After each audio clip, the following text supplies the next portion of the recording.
अब आपको आज की दूसरी सबसे बड़ी खबर दिखाते हैं और ये खबर है अमेरिका से। और अमेरिका के राष्ट्रपति डोनाल्ड ट्रंप लगातार भारत में खबरों में बने हुए हैं। अमेरिका के साथ भारत के टैरिफ वॉर का विश्लेषण शुरू करने से पहले आपको अमेरिकी राष्ट्रपति डोनाल्ड ट्रंप के बारे में 3 बातें जरूर पता होनी चाहिए। पहली बात, ट्रंप की ना दोस्ती अच्छी है ना दुश्मनी। दूसरी बात, दुनिया में ट्रंप के ना तो कोई परमानेंट दोस्त हैं और ना ही परमानेंट दुश्मन हैं। उनके दोस्त बदलते रहते हैं, उनके दुश्मन भी बदलते रहते हैं। जैसे भारत के साथ भी आजकल वो यही कर रहे हैं। एक जमाने में भारत पक्का दोस्त था, लेकिन आजकल भारत उन्हें अच्छा नहीं लग रहा। और तीसरी बात ये कि ट्रंप स्वभाव से एक व्यापारी हैं, यानी एक बिजनेसमैन है। मतलब जहां मुनाफा है, ट्रंप भी आपको वही मिलेंगे। उनके दिमाग में दोस्ती और दुश्मनी का एक ही मापदंड है और वो है मुनाफा या फिर अपना फायदा या फिर पैसा कहां है। आजकल उन्हें पैसे की जरूरत तो नहीं है, लेकिन ताकत उन्हें चाहिए। और दूसरा एक उनका सपना है कि उन्हें नोबेल शांति पुरस्कार चाहिए और उसके लिए वो कुछ भी करने के लिए तैयार है। और अब जब उनको दूसरी बार मौका मिला है अमेरिका को लीड करने का, तो वो चाहते हैं कि वो अमेरिका के महानतम राष्ट्रपति बन जाएं। और इस बात की उन्हें बहुत जल्दी है, बहुत जल्दबाजी में है। जल्दी में कुछ ऐसा करना चाहते हैं कि अमेरिका के लोग और पूरी दुनिया के लोग उन्हें यह मान लें कि वही सबसे शक्तिशाली व्यक्ति हैं। उन जैसा कोई राष्ट्रपति अमेरिका का कभी हुआ नहीं और वो अमेरिका को फिर से महान बनाने की कोशिश कर रहे हैं। और महान बनाने के लिए उनके पास समय बहुत ही कम है। पिछले 24 घंटे में डोनाल्ड ट्रंप ने भारत पर 25% से ज्यादा टैरिफ लगाने की दूसरी बार धमकी दी है। ट्रंप रशिया के खिलाफ बयान भी देते हैं और रशिया के साथ व्यापार भी करते हैं, रशिया से सामान भी खरीदते हैं। चीन पर पहले 145% का टैरिफ लगाते हैं, बाद में उनसे डील करके इस टैरिफ को घटाकर 30% कर देते हैं। ट्रंप के इस दांव पेच को अब भारत अच्छी तरह से समझ चुका है। और एक बार चाणक्य ने विदेशी संबंधों को लेकर कहा था कि किसी भी देश को ऐसी मित्रता या गठबंधन तुरंत समाप्त कर देना चाहिए जिससे भविष्य में उसे नुकसान होता हो। अमेरिका से भारत की मित्रता या गठबंधन खत्म तो नहीं हो सकता। भारत को ये मित्रता खत्म करनी भी नहीं चाहिए और ना ही भारत कर रहा है। लेकिन अमेरिका को भारत ने कुछ चीजें स्पष्ट जरूर कर दी हैं, जिसमें सबसे बड़ी बात यह है जो भारत ने अमेरिका को स्पष्ट की है कि हमारे लिए हमारा राष्ट्रहित सर्वोपरि है और भारत किसी भी दबाव के सामने झुकने वाला देश तो है ही नहीं। भारत के विदेश मंत्रालय ने कल एक बयान जारी करके पूरी दुनिया, यूरोपीय यूनियन और अमेरिका को संदेश दे दिया कि भारत को जहां से भी सस्ता कच्चा तेल मिलेगा वो वहीं से खरीदेगा। भारत ने अपने स्टेटमेंट में लिखा है कि जो देश आज रशिया से तेल खरीदने को लेकर भारत की आलोचना कर रहे हैं, भारत को आंख दिखा रहे हैं, वही देश रशिया से व्यापार भी कर रहे हैं।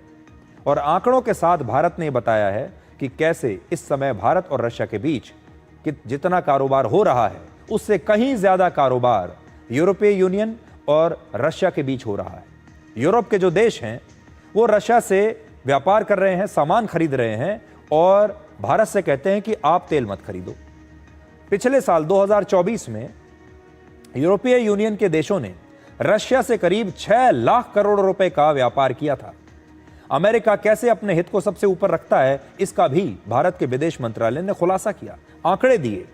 और आज भी अमेरिका रशिया से खाद खरीद रहा है, रसायन खरीद रहा है और दूसरे बहुत सारे सामान आज भी अमेरिका रशिया से खरीदता है। लेकिन हमसे यह कहता है कि रशिया से कुछ मत खरीदो, रशिया से तेल मत खरीदो। और ट्रंप बार बार अब इसको बड़ा मुद्दा बना रहे हैं कि क्योंकि अमेरिका इसलिए नाराज है क्योंकि भारत रशिया से तेल खरीद रहा है सस्ते दाम पर। अब अगर आप देखेंगे, ऐसा तो नहीं है कि भारत रशिया से अभी हाल ही में तेल खरीद रहा है, पिछले 3 साल से खरीद रहा है। लेकिन ट्रंप को तेल की यह डील अचानक से चुभने लगी और अचानक पिछले 1-2 हफ्ते से डोनाल्ड ट्रंप ये कहने लगे कि हम भारत पर ज्यादा टैरिफ इसलिए लगाएंगे, पेनल्टी इसलिए लगाएंगे क्योंकि भारत रशिया से तेल खरीदता है। अचानक से ऐसा लगा जैसे उनकी नींद टूटी और वो रशिया से तेल खरीदने को लेकर ऐसा लगता है कि भारत के खिलाफ कोई फाइल तैयार कर रहे हैं, इसे बड़ा मुद्दा बनाना चाहते हैं ताकि वो भारत पर पेनल्टी लगा सके। ये एक बहाना ढूंढ रहे हैं वो। डोनाल्ड ट्रंप सहूलियत के साथ दुनिया भर में टैरिफ लगाते हैं अपनी सहूलियत देखकर, और इसीलिए अब तक 90 से ज्यादा देशों के साथ उनकी ट्रेड डील अभी हुई भी नहीं है। और आज फिर राष्ट्रपति ट्रंप ने नई धमकी दी है और उन्होंने कहा है कि अगले 24 घंटों में वो भारत पर बहुत ज्यादा टैरिफ लगाने वाले हैं, और उसकी वजह यह है कि भारत रशिया से तेल खरीदता है और ऐसा करके यूक्रेन के खिलाफ रशिया की इस वॉर मशीन को ईंधन दे रहा है। यानी युद्ध लड़ने में भारत रशिया की मदद कर रहा है, जिसकी वजह से यूक्रेन में लोग मर रहे हैं। हालांकि आज रशिया से सबसे ज्यादा कच्चा तेल भारत नहीं खरीदता। आप जानते हैं कौन खरीदता है? चीन सबसे ज्यादा तेल खरीदता है रशिया से। लेकिन डोनाल्ड ट्रंप को चीन दिखाई नहीं दे रहा। डोनाल्ड ट्रंप चीन पर बिल्कुल चुप हैं और भारत पर बयान दे रहे हैं। दिसंबर 2022 से जून 2025 के बीच चीन ने रशिया का 47% तेल खरीदा है और भारत ने 38% कच्चा तेल खरीदा। आज चीन रशिया से सबसे ज्यादा कोयला भी खरीद रहा है। तो चीन रशिया से कोयला खरीदता है, तेल खरीद रहा है हमसे कहीं ज्यादा, लेकिन अमेरिका रशिया से कुछ नहीं कहता। यूरोपीय यूनियन और तुर्की ने भी रशिया से लगभग 6% कच्चा तेल खरीदा है। ट्रंप की नीतियों की आलोचना उनकी पूर्व प्रतिद्वंदी और रिपब्लिकन पार्टी से राष्ट्रपति पद की पूर्व दावेदार रही निकी हेली ने भी अभी थोड़ी देर पहले की है। सोचिए, निकी हेली उन्हीं की पार्टी में है, लेकिन ट्रंप के इस कदम की आलोचना कर रही हैं और उन्होंने सोशल मीडिया पर लिखा है कि ऐसा कहा जा रहा है कि भारत को रशिया से तेल नहीं खरीदना चाहिए, लेकिन चीन जो भारत का विरोधी है वो रशिया और ईरान से सबसे ज्यादा तेल खरीद रहा है। उसे 90 दिनों की टैरिफ छूट दे दी गई। चीन को छूट देना और भारत जैसे अपने मजबूत मित्र देश के साथ रिश्ते खराब करना उचित नहीं है, ये सलाह निकी हेली ने राष्ट्रपति डोनाल्ड ट्रंप को दी है, क्योंकि राष्ट्रपति ट्रंप इस समय लॉजिक्स को दूर रखकर सिर्फ एक बिजनेसमैन, एक व्यापारी की तरह व्यवहार कर रहे हैं।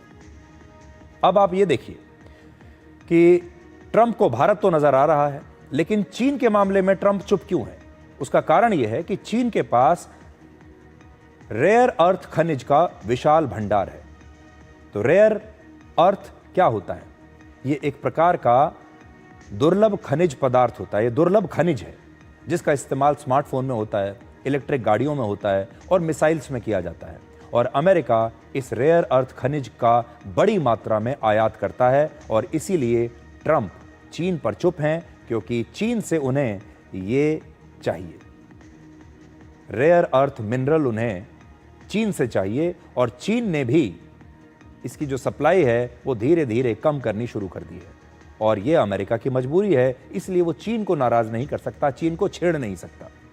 रशिया और यूक्रेन युद्ध के बावजूद आज भी रशिया की 51% नेचुरल गैस यूरोपीय यूनियन खरीद रहा है और इसके साथ ही सबसे ज्यादा पाइपलाइन गैस भी रशिया से यूरोप के इन्हीं देशों में जाता है।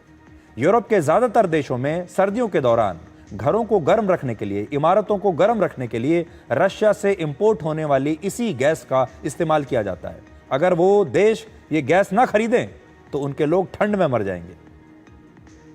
ट्रंप भले ही रशिया के खिलाफ लगातार बयान देते हैं, लेकिन वर्ष 2024 में अमेरिका ने रशिया से ही 25,500 करोड़ रुपए का सामान खरीदा।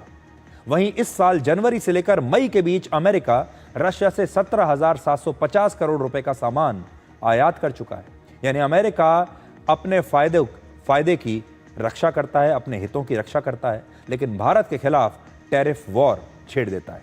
इसीलिए अब भारत ने अमेरिका को सीधा जवाब देना शुरू कर दिया है।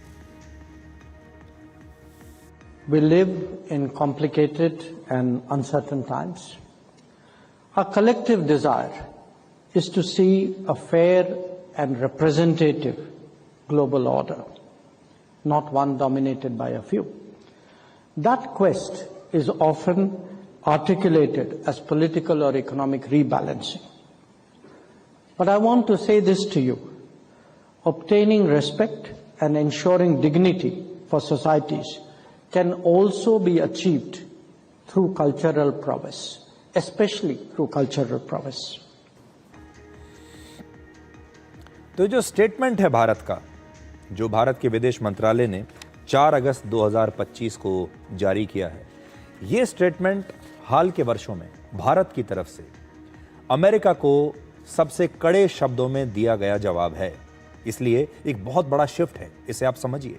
और इसे आप इस बात से समझिए कि भारत ने ये बयान जो दिया है अमेरिका को, इससे साफ कर दिया है कि भारत अमेरिका के सामने झुकेगा नहीं। और जैसे आपने पुष्पा फिल्म में डायलॉग सुना होगा, न झुकने वाला, भारत ने भी वही डायलॉग अमेरिका को दिया है कि भारत झुकेगा नहीं। दुनिया में भारत की कूटनीतिक ताकत लगातार बढ़ रही है। अब ये पुराने वाला भारत नहीं रहा। तो बड़ा सवाल यह है कि क्या भारत की वजह से दुनिया में वर्ल्ड ऑर्डर इस समय बदल रहा है या बदलने वाला है? और इसीलिए अमेरिका के राष्ट्रपति डोनाल्ड ट्रंप भारत के खिलाफ अब घेराबंदी कर रहे हैं। भारत अब उन्हें अचानक से चुभने लगा है। पिछले 80 वर्षों में अंतर्राष्ट्रीय राजनीति को 2 गुटों में बांटा जाता है। एक तरफ अमेरिका और दूसरी तरफ रशिया। ये 2 धुरियां हैं अंतर्राष्ट्रीय डिप्लोमेसी की। भारत ने हमेशा खुद को न्यूट्रल रखा, बीच में रखा, किसी भी गुट में शामिल नहीं हुआ। हालांकि भारत का झुकाव हमेशा से रशिया के प्रति ज्यादा रहा, क्योंकि रशिया हमारा सबसे पुराना दोस्त है। हर मुसीबत की घड़ी में अमेरिका हमें बचाने नहीं आया, रशिया ने हमारी मदद की। रशिया ने एक सच्चे मित्र की तरह हमेशा भारत की मदद की है, सुख में दुख में। आज भारत विश्व की सबसे तेजी से बढ़ने वाली अर्थव्यवस्था है। दक्षिण एशिया में भारत एक आर्थिक महाशक्ति के रूप में उभर रहा है। दुनिया में भारत एक विशाल बाजार है और अब भारत अपने राष्ट्रीय हितों को लेकर बहुत सख्त रवैया अपना रहा है, जो कि एक नई बात है। और इसीलिए डोनाल्ड ट्रंप भारत के विरुद्ध लगातार घेराबंदी कर रहे हैं, जिससे भारत रशिया से दूरी बना ले। वो ऐसा चाहते हैं और दूसरे देशों की तरह भारत भी अमेरिका के मुताबिक फैसले लेने लगे, ऐसा डोनाल्ड ट्रंप चाहते हैं। इसके अलावा वो लगातार दावा ये कर रहे हैं कि उन्होंने कई देशों में युद्ध को रुकवाया है, सीज फायर करवाया है और उन्हें किसी भी कीमत पर शांति का नोबेल पुरस्कार मिलना ही चाहिए। ये उनकी सबसे बड़ी इच्छा है। लेकिन भारत ने सीज फायर का जो उनका दावा था उसे खारिज कर दिया। भारत ने साफ कह दिया कि उनका पाकिस्तान के साथ सीज फायर में कोई रोल नहीं है। और ट्रंप की धमकियों के बावजूद रशिया और यूक्रेन में सीज फायर नहीं हो पा रहा। इसलिए ट्रंप आजकल 2 बातों से बड़ा परेशान है। एक, भारत और पाकिस्तान के बीच जो सीज फायर हुआ उसका श्रेय उन्हें नहीं मिल रहा, क्योंकि भारत ने ये काम किया नहीं, भारत उन्हें श्रेय नहीं दे रहा। और दूसरा, वो यूक्रेन और रशिया के बीच युद्ध को भी रुकवा नहीं पा रहे। और यूक्रेन के जरिए भी अब ट्रंप भारत पर दबाव बनाने की कोशिश कर रहे हैं। मीडिया रिपोर्ट्स के अनुसार यूक्रेन ने यह दावा किया है कि रशिया यूक्रेन पर जिन ड्रोन से हमला कर रहा है, उन ड्रोन्स में भारत के स्पेयर पार्ट्स का इस्तेमाल किया गया है। अब आप देखिए, पहले डोनाल्ड ट्रंप रशिया का मुद्दा उठाते हैं, तेल का मुद्दा उठाते हैं और कहते हैं कि भारत जो पैसा रशिया को दे रहा है इस तेल के रूप में, इस तेल की डील के रूप में, उसी पैसे का इस्तेमाल रशिया इस युद्ध में कर रहा है यूक्रेन के खिलाफ। और भारत इस युद्ध में ईंधन डाल रहा है, जिसकी वजह से यूक्रेन में लोग मारे जा रहे हैं। और फिर यूक्रेन आता है और यूक्रेन भी उसी तरह की बात करता है। तो आप समझ लीजिए, ये सारे एक ही टीम में हैं और एक ही प्रकार के बयान दे रहे हैं। वर्ष 2022 से ही भारत रशिया से कम कीमत पर, यानी डिस्काउंटेड प्राइस पर कच्चा तेल खरीद रहा है। इस समय 1 बैरल कच्चे तेल की कीमत करीब $65 है, यानी लगभग 5,700 रुपए है। और एक अनुमान के मुताबिक वर्ष 2022 से लेकर अब तक भारत को औसतन इस पर $15, यानी 1,300 रुपए का डिस्काउंट मिला है। समय समय पर यह डिस्काउंट बदलता रहता है, जिसमें अधिकतम $30 और कम से कम $2.5 तक की छूट भारत को मिलती है। वर्ष 2022 से लेकर अभी तक भारत ने रशिया से सस्ता कच्चा तेल खरीदकर लगभग 1.5 लाख करोड़ रुपए से लेकर 2 लाख करोड़ रुपए तक की अपनी बचत की है। अब आप सोचिए, अगर हमारे 2 लाख करोड़ रुपए बच रहे हैं कहीं से सस्ता तेल खरीदकर, तो हम अपना पैसा क्यों ना बचाएं। भारतीय विदेश मंत्रालय के बाद भारत की सेना ने भी दुनिया को यह बता दिया कि भारतीय हितों के मामले में अमेरिका ने हमेशा पाकिस्तान का साथ दिया है और भारत की मदद नहीं की है। तो एक नोट करने वाली बात यह है कि भारतीय सेना ने भी आज सोशल मीडिया पर एक ऐसा पोस्ट किया जिससे ऐसा लगता है कि वो अमेरिका को कुछ जवाब दे रही है। भारतीय सेना ने वर्ष 1971 के भारत और पाकिस्तान युद्ध पर एक अखबार की खबर को शेयर किया और बताया कि उस समय अमेरिका ने पाकिस्तान को कितनी सैन्य मदद दी थी। इसमें लिखा है कि वर्ष 1954 से लेकर 1971 तक अमेरिका ने पाकिस्तान को लगभग $2 बिलियन के हथियार दिए। यानी आज के हिसाब से पाकिस्तान को करीब 17,500 करोड़ रुपए के अमेरिकी हथियार उस समय मिले थे। यानी उस समय अमेरिका पाकिस्तान का दोस्त था, हमारा नहीं। उस समय अमेरिका और चीन ने पाकिस्तान को बहुत कम दामों में हथियार बेचे या फिर कई बार मुफ्त में भी दिए। और इसका मतलब है कि जब पाकिस्तान भारत के खिलाफ युद्ध लड़ रहा था तब अमेरिका ने पाकिस्तान को अपने समर्थन के साथ साथ हथियार भी दिए थे। वर्ष 1955 में अमेरिका ने पाकिस्तान को 120 F-86 जेट्स दिए थे और तब अमेरिका ने अपने आधुनिक हथियार पाकिस्तान को देकर दक्षिण एशिया में शक्ति संतुलन बिगाड़ने की पूरी कोशिश की थी। अमेरिका ने वर्ष 1961 से पाकिस्तान को F-104 स्टार फाइटर लड़ाकू विमानों की डिलीवरी शुरू की और इसे उस समय दुनिया के सबसे आधुनिक लड़ाकू विमानों में से एक माना जाता था। और तब भारत के पास इतने एडवांस्ड फाइटर जेट नहीं थे। यानी अमेरिका ने पाकिस्तान की एयरफोर्स को बहुत ज्यादा मजबूत किया। 60 के दशक में पाकिस्तान ने अमेरिका से 600 से ज्यादा M47 और M48 पैटर्न टैंक्स खरीदे, जो उस समय के दुनिया के सबसे आधुनिक टैंक्स में से एक थे। पाकिस्तान को भरोसा था कि इन पैटर्न टैंक्स के दम पर वो भारत को हरा देगा। हालांकि 1965 में भारत और पाकिस्तान के बीच हुए युद्ध में पंजाब के असल उत्तर इलाके में भारत ने पाकिस्तान के एक नहीं बल्कि 75 पैटर्न टैंक्स को नष्ट किया था और इसके बाद उस जगह को पैटर्न नगर कहा जाने लगा। उस जगह का नाम ही पड़ गया पैटर्न नगर। और यही वो समय था जब अमेरिका ने अपनी एक पनडुब्बी पाकिस्तान को ट्रांसफर की, जिसे पाकिस्तान ने PNS गाजी का नाम दिया। और बाद में 1971 के युद्ध में भारत के एक हमले में यह पनडुब्बी विशाखापट्टनम के पास समुद्र में डूब भी गई थी, नष्ट हो गई थी। 1971 के युद्ध से पहले अमेरिका ने पाकिस्तान को बम गिराने वाले B-57 कैनबेरा विमान भी दिए, जिससे पाकिस्तान की वायुसेना को भारत के मुकाबले तकनीकी बढ़त मिली। और अमेरिकी हथियारों के बावजूद जब पाकिस्तान 71 के युद्ध में हारने लगा तब अमेरिका ने भारत पर दबाव बनाने के लिए अपना 7वां नौसैनिक बेड़ा बंगाल की खाड़ी में भेज दिया था, जिसका नेतृत्व परमाणु ऊर्जा से चलने वाला अमेरिका का एक बहुत ही शक्तिशाली युद्धपोत USS एंटरप्राइज कर रहा था। सोचिए, इतना दबाव भारत के ऊपर डाल दिया था।